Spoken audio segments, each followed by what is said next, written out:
وقتی اسم ایتالیا میاد وسط چند تا چیز تو ذهن ما آدما میپیچه: لازانیا، پیتزا، مافیا، لامبورگینی و فراری.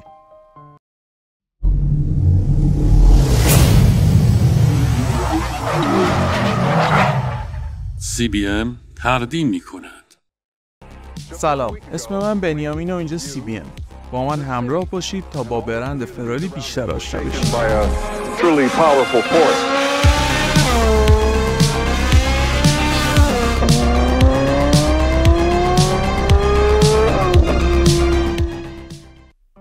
سال 1908 توی یک لحظه جرقه‌ای تو ذهن یک بچه 10 ساله زده شد که اون رو میشه گفت جرقه کمپانی فراری. حالا داستان چیه؟ لحظه‌ای که نفر اول مسابقات اتومبیلرانی داشت خط پایان رو رد می‌کرد، پسر بچه‌ای اونجا بود و توی ذهن خودش رو پشت فرمون میدید. توی ذهنش میگه چرا که نه، یک روز من پشت اون فرمون میشینم. ولی خب همه این تنها یک رویا بود، چون اصلا آموزش خاصی مثل مدرسه و چیزای از این قبیل نداشت و توی یک خانواده خیلی فقیر به دنیا آمده بود. با این همه موانع کسی فکرش هم نمی‌کرد که 39 سال بعد اسم اون مترادف میشه با یکی از کمپانی‌های خفن دنیا، فراری. برگردیم عقب‌تر. سال 1898 در مودنا ایتالیا انزو کوچولو به دنیا آمد. پدرش که یک آهنگر بود 2 روز بعد تولدش تونستش تولدش رو به دولت اعلام، چون وضعیت هوا خوب نبود و خب باعث شده بود که توی شناسنامه انزو 2 روز تاریخ تولدش دیرتر باشه. دوران کودکیش خالی از شادی نبود. از اونجایی که به علم مکانیک علاقه زیادی داشت، وقت زیادی رو توی کارگاه پدرش میگذروند. انزو تونست بره مدرسه و برای اینکه بار کمتری به خانوادش وارد بشه بیشتر توی کارگاه پدرش کار میکرد. پدرش بهش رانندگی یاد داد. با گذشت سالها علاقه انزو به ماشین بیشتر و بیشتر شد. ولی همه اینها بدون آموزش آکادمیک خاص و در فقر مطلق. خانواده انزو فعالیت خودش رو توی آهنگری و تعمیر ماشین گسترش داد. ولی یه قسمت دارک داستان داشت شروع می شد. جنگ جهانی اول. پدر و برادر بزرگتر انزو قبل اینکه به خط مقدم برن توی سال 1916 بر اثر آنفولانزای اسپانیایی مردن. فکر کنم نیازی به گفتن نباشه که چی سر بیزینس خانوادگی افتاد. از اون طرف انزو به عنوان آهنگر توی ارتش استخدام شد. اما سرنوشت باهاش مهربون نبود. اونم توی سال 1918 آنفولانزا گرفت. ولی انزو تونستش که جون سالم به در ببره. اما از لحاظ جسمی انقدر ضعیف بود که ارتش مرخصش کرد. زندگی اصلا براش جالب نبود، چون نه کسب و کار خانوادگیشون وجود داشت، نه اینکه انزو تحصیلات خاصی داشته باشه. مجبور شد برای پیدا کردن کار به شهر دیگه‌ای بره. برای اینکه به رویاهاش نزدیکتر بشه رفت سراغ کارهایی که بتونه بهش توی رسیدن به رویاهاش کمک کنه. سراغ جاهای زیادی رفت، مثل فیات، ولی همشون اون رو به دلایل مختلفی رد می‌کردن. در نهایت به عنوان راننده تست کننده ماشین‌های شرکت CMN قبول شد. کمپانی CMN کمپانی بودش که ماشین‌های وانت رو تبدیل می‌کرد به ماشین‌های سدان. کم کم مهارت انزو خودش رو توی این کمپانی داشت نشون میداد و همینها باعث شدش که ارتقای شغلی پیدا کنه. شغل جدید انزو رانندگی در مسابقات بود و اولین مسابقه خودش رو توی سال 1919 انجام داد و مقام 4م رو به خودش اختصاص داد و خیلی ها رو با مهارت‌هاش شگفت زده کرد. توی مسابقات دیگه‌ای هم شرکت کرد، ولی خب به خاطر اتفاقات مختلف مثل نشت سوخت از باک مجبورش کردن که بازنشستگی خودش رو توی CMN اعلام کنه و دیگه نتونست موفقیت‌های اولین مسابقه رو تکرار کنه. انزو به خاطر رویاهاش و جاه طلبیش مجبور شدش که CMN رو ترک کنه و به آلفا رومئو پیوست که خفن ترین تیم ریسینگ توی اون زمان بوده. کار کردن توی آلفا رومئو رو میشه شیرین ترین و همزمان تلخ ترین دوره زندگی انزو دونست. تلاش‌های اون خیلی زیاد شده بود تا بتونه به آرزوهاش برسه و خب توی سال 1923 با برنده شدن اولین جایزه بزرگ داشت به ثمر میرسید. توی پیست دلساویو در راوانا که یکی از رقابتی ترین پیست‌های ایتالیا محسوب میشد، انزو یکی پس از دیگری مقام اول مسابقات رو به خودش اختصاص میداد. از سال 1924 به بعد اسم انزو فراری دیگه ناآشنا نبود برای کسی، ولی زرق و برق این بردها نمیتونست واقعیتی که رانندگان مسابقات جون خودشون رو گرفتن دستشون و دارن مسابقه میدن رو پنهان کنه. و خب دوتا از راننده هایی که مثل انزو خیلی ماهر بودن و با همدیگه رقابت میکردن پشت فرمان توی مسابقات مردن، ولی انزو با اینکه روحیه خوبی نداشت ادامه داد تا اینکه به دنیا اومدن پسرش باعث شد که به این نتیجه برسه که زندگی اون تنها برای خودش نیست و از مسابقه دادن دست کشید. توی سن 34 سالگی انزو در حالی که توی 41 مسابقه بزرگ شرکت کرده بود و از اون 11 تاشو برده بود که یه جورایی دستاورد نادری محسوب میشد، خیلی ها نمیتونستن اون رو توی کل دوران زندگیشون به دست بیارن، از پشت فرمون در اون. با اینکه از رانندگی بازنشسته شده بود ولی یه جورایی دلش نیومد که از مسابقات خارج بشه، پس رفت توی بخش توسعه محصولات آلفا رومئو مشغول شد و تغییرات خیلی زیادی رو برای بهبود ماشین ها و همچنین مسابقات داد. اون اولین تیم آلفا رومئو رو با راننده های ماهر تشکیل داد.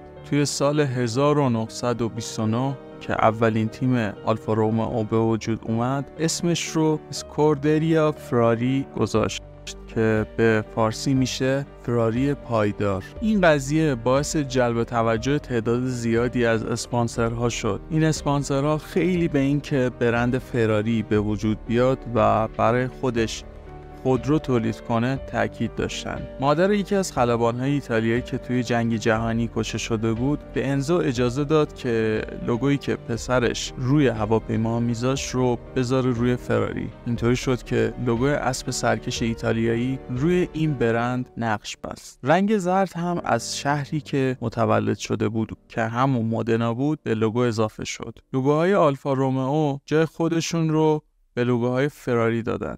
با اینکه شکل اسب روی لوگو تنها مختص فراری نبود و برندهای مثل پورشه هم از این قضیه استفاده میکنن، ولی وقتی میگن اسب سرکش همه یاد فراری میافتن.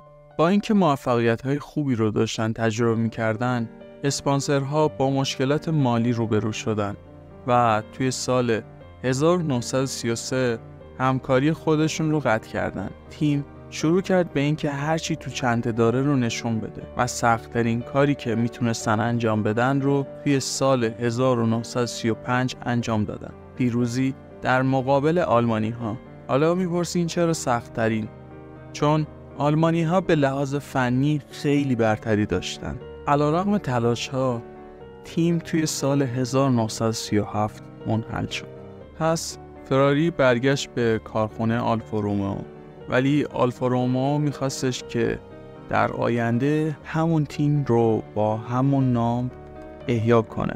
اما در ابتدا تیم آلفا رومئو کورسه رو با مدیریت انزو تشکیل داد، ولی زیاد دوام نیاورد و موفقیت خاصی کسب نکرد. انزو سر موضوعات مختلفی با مدیرعامل آلفا رومئو جنگید، ولی چون مسئولیت این قضیه با انزو بود مجبور به امضا کردن قراردادی شد که برای 4 سال نمیتونست هیچ فعالیتی مثل توسعه و مسابقه دادن با آرم خودش رو داشته باشه.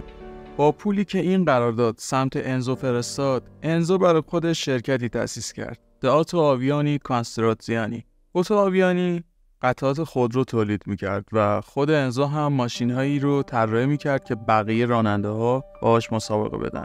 همه چیز داشتش خوب پیش میرفت که سال 1939 ثبات به هم ریخت، چون جنگ جهانی دوم شروع شد و موسولینی با هیتلر متحد بود و انزو هم نتونستش از این قضیه فرار کنه. کارخونه‌اش رو مجبور کردن تا برای نظامی‌ها قطعه بسازه و انزو هم برای اینکه منافعش به خطر نیفته وارد حزب فاشیست شد. توی اواخر جنگ متفقین کارخونه انزو رو به عنوان یک هدف استراتژیک منهدم کرد، ولی انزو تهدیدات رو به فرصت تبدیل می‌کرد و سر همین قضیه هم بعد نابودی کارخونه اونو از مودنا به مارتینلو انتقال داد. انزو باهوش بود و با دو طرف جنگ رابطه دوستانه‌ای برقرار کرده بود. از یک طرف فاشیستا و از طرفی پنهاناً با ارتش آزادی بخش و این استراتژی هم جواب نداد و همون موقع برای سرش جایزه گذاشتن. در کل این مرد دست از رسیدن به آرزوهاش بر نمی داشت، حتی اگه به مرگ تهدید می شد. در کل فراری برعکس بقیه با دستای پر از جنگ جهانی دوم خارج شد. سال 1946 کارخونه تونست تولیدش رو شروع کنه. یک سال بعدش انزو اولین ماشینش رو داد بیرون که شروعی بود جسورانه برای فراری توی مسابقات بعد جور موی دماغ آلفا رومئو شده بود و اولین برد فراری سال 1949 رقم خورد که بعد این مسابقات رو شخم زد رسما و یکی پس از دیگری شاهد برد فراری توی مسابقات بودیم. وقتی اولین جایزه ورلد چمپیونشیپ رو برد لحظه تاریخی بود. بعد این مردم فقط دنبال این بودن که فراری دیگه چه کاری رو روی ماشینش انجام میده که بهتر بشه. ولی همه این مهندسی‌های خفن و توسعه ماشین‌ها با ماچ نبود و هزینه بالایی می‌برد که خود همین قضیه بردن توی مسابقات رو تضمین می‌کرد. ولی هزینه‌ها داشتش از کنترل خارج می‌شد. پس تصمیم گرفتش که ماشین‌های مسابقه‌ای رو برای خارج از مسابقه یعنی مردم عادی بفروشن و تا مدتی مشکل کمبود بودجه رو برطرف کردن. تقاضا برای خودروهای فراری هرگز کاهش پیدا نکرد، چون توی هر مدل جدید بیشتر ثابت میکرد که چرا برنده مسابقاتن. توی سال 1957 اتفاقی افتاد که باعث شد انزو در رسیدن به رویاش شکست بخوره. تصادفی که باعث مرگ 11 تا از تماشاچی‌ها و رانندگان شد که 5 نفر اونها کودک بودن. علت تصادف ترکیدن لاستیک بود که دادگاه انزو و سازنده لاستیک رو به قتل عمد متهم کرد که پس از کشمکش‌های زیاد دادگاه در سال 1961 پرونده رو مختوم اعلام کرد. بار دیگه انزو تمام تمرکزش رو روی مسابقه گذاشت. توی این سالها مسابقات چهره بدی به خودش گرفته بود و مردم تنفر داشتن ازش به خاطر همون تصادف‌ها و اتفاقات ناگوار. برای همین انزو یک روزنامه که مسابقات اتومبیل رانی رو تبلیغ می‌کرد مورد حمایت قرار داد. به طور کلی دوره طلایی انزو فراری برمیگرده به سال 1950 تا سال 1960 و در سال 1962 شکوه و جلال و جبروت فراری محو میشه. بعد این همه کشمکش توی این قضیه که مربوط بوده به تصمیم مدیر شدن زن انزو فراری، 9 تا از کارمندای خفنش و کارمندای ارشدش مثل سرطراح و مدیر بخش تحقیق و توسعه استعفا میدن و میرن برای خودشون کمپانی میزنن تا موی دماغ انزو بشن. بعد رفتنشون کلی از جاهای حیاتی و خیلی مهم توی شرکت خالی میمونه، ولی انزو کمبیار نیست و کلا از رو نمیره. پس از جوانان غیور ایتالیایی تو شرکت استفاده میکنه که جوابم میده. خیلی از محصولات خفن فراری بعد این قضیه استعفا ایجاد میشه. انزو به خاطر اینکه فشار زیادی به راننده های مسابقه شرکتش وارد میکنه منفور شده بوده. فشارهایی که باعث مرگ 4 تا راننده در بازه زمانی 2 سال شده بود. همه اونو مقصر میدونستن، با اینکه این قضایا به خاطر نقص فنی در ماشین ها نبود. علاوه بر اینا انزو دشمنای زیادی هم برای خودش تراشیده بود.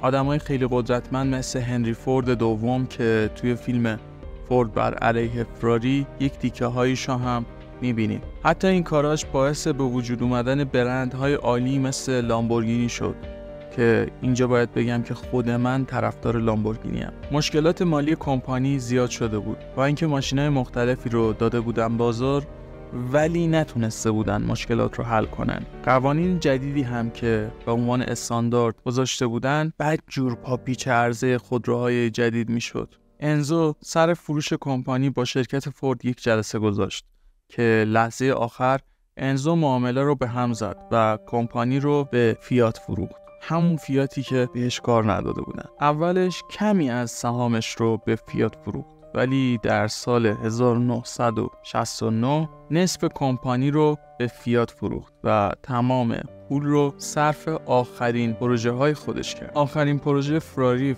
دینو بود که به عنوان یادگاری از اولین پسرش که بیماری تحلیل رفتن عضلات رو داشت و در سن 25 سالگی از دنیا رفته بود انجام داد. انزو تمام سالهای طلایی عمرش رو صرف مدیریت تیم‌های مسابقات اتومبیلرانی کرده بود. اون در 14 آگوست 1988 مرد، ولی قبل از اون 40 سالگی کمپانی فراری رو جشن گرفته بود. آخرین درخواستش هم این بود که اون 2 روز تأخیر رو روی سنگ قبرش درست کنن. اگه نمیدونید کدوم 2 روز رو میگم، برید اوایل ویدیو میفهمین. در حال حاضر پسر دوم فراری که از معشوقه انزو بود و بعد مرگ همسر فراری به صورت رسمی اعلام شد، در فراری هستش و مالک 10% از سهام این کارخونه است. اگه از ویدیو ما خوشتون اومده، لایک و سابسکرایب یادتون نره و بهترین دونیت شما برای ما شیر دادن این ویدیو هستش. ارادتمند شما. خداحافظ.